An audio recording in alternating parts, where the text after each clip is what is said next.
Here, politicians have lined up to say that the Supreme Court's ruling on the legal definition of a woman has brought clarity. But judging by today's Prime Minister's questions, it hasn't brought an end to the debate.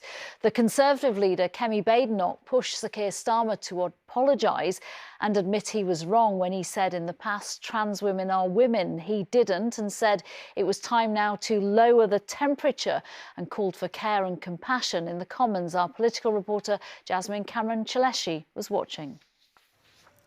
A week on from a Supreme Court judgment ministers said offered clarity, in the Commons today, the PM tried to clear up the political confusion over his government's position.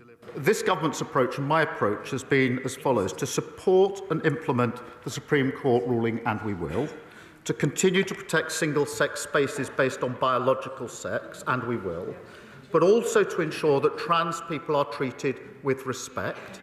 But the Tories accused him of avoiding the issue. And where was he? He hid for 6 days without commenting on the Supreme Court judgment. She held the post of Minister for Women and Equalities for 2 years, and she did precisely nothing.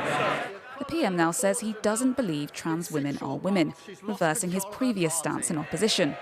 The Tories say he's been inconsistent. This is a question about moral courage, Mr. Speaker, about doing the right thing, even when it is difficult. And the truth is, he doesn't have the balls. I can only assume that sounded better when she did it in the mirror earlier on. The UK's highest court has ruled that a woman is defined by biological sex and not gender.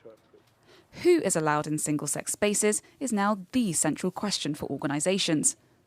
The Health Secretary today said the NHS was updating its guidance, admitting there had been breaches of single-sex spaces in the past. Single-sex accommodation in the NHS should be on the basis of biological sex. I think the law is clear about that, and practice is clear about that.